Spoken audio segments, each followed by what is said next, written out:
Experience a big player in this past weekend's high school football playoffs. Justin Jarrett has more.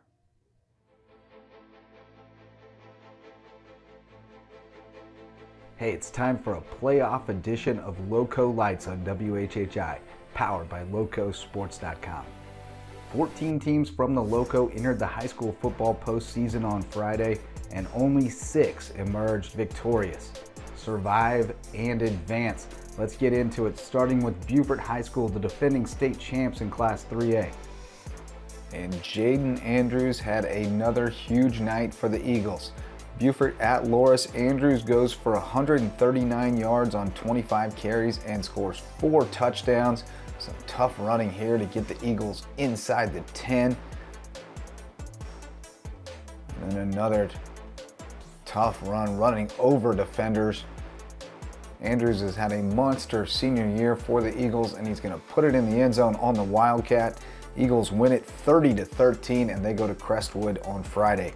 Hampton County hosting Bishop England. Kayvon Chisholm and Zion Dobson honored for being North-South All-Star selections, and my man one time getting them hype along with the band, and Coach Paul calling out his dogs, and it was a big night for Hampton County at home.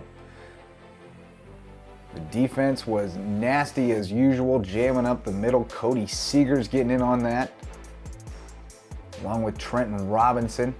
And then Zion Dobson, the South Carolina Mr. Football finalist, with some tough running up the right side. He gets a little banged up there, the lower leg, a little tender. He would keep going.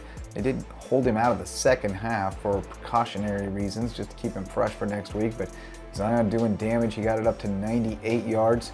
And he's going to get in the end zone eventually. Jasmine Goins on the other side of a Chris Terry touchdown pass on 4th down.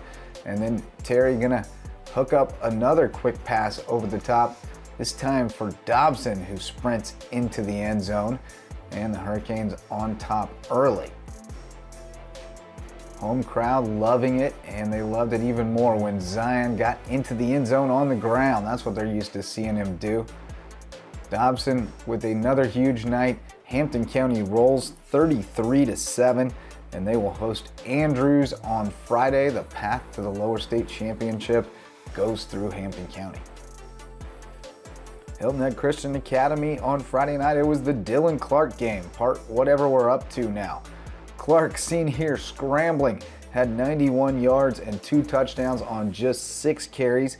He was also 10 of 16 for 171 yards and 4 touchdowns. Tyshawn Mansell caught 6 for 97 yards and 2 scores. AJ Haupt also with a touchdown grab, and Gage Zadalokin. Eagles roll 42-7 over PD Academy, and they'll travel to Pinewood Prep for a semifinal showdown Friday in SCISA Class 3A. Over on the Isle of Ladies, Beaufort Academy looking for its first win in over a month, and BA got a huge game from Jackson Porter as well as from Dietrich Schuford. Seen here scrambling and chucking. A lot of that going on. Dietrich improvising. This offense has tried to find itself without Devontae Green, and Porter was the man with 37 carries for 215 yards and 2 touchdowns. BA wins 25-13 and gets a rematch at Williamsburg Academy. Stopped by the farm on Friday, aka Cone Field, where Patrick Henry was having a party, and the football team was also playing St. John's Christian. The Cavaliers put up a fight in the red zone all night, but Michael Tucker Mathis converted 3 field goals, and twin brothers Hugh and Forrest Ferry hooked up for a couple of touchdown passes. The Patriots advanced 28-21 and earn a rematch at Dorchester Academy in the SCISA 1A semis next week. In the other semifinal, it will be Thomas Hayward after the Rebels routed Calhoun Academy behind another monster effort from Tony O'Banner. O'Banner carried it 20 times for 350 yards and 6 touchdowns. He also passed 8 times, completing 3 for 59 yards with a touchdown and an interception. And Nick Robinson added 80 yards and a TD on the ground, while Bo Pinkney had a monster game. 15 tackles, 2 for loss, and this 54-yard interception return almost makes it to the end zone, as well as a pass breakup to lead a stout defensive effort for Thomas Hayward as the Rebels roll 54-22 over Calhoun Academy, and they'll host Lee Academy in what has become an annual matchup, usually for the state championship game. So 6 teams march on to rep the Loco next week in the second round, and we will get you ready for kickoff Friday night with all kinds of coverage on the Loco Sports Lowdown, as well as Loco Game Day Live, and then we're gonna have a Loco on location event out at Jay's Barbershop in Ridgeland. So hope to see you from 5 to 6:30 p.m. Friday before we kick off at Thomas Hayward in the Skiza 1A semifinals. For Loco Sports and WHHI, I'm Justin Jarrett. Until next time, go Loco.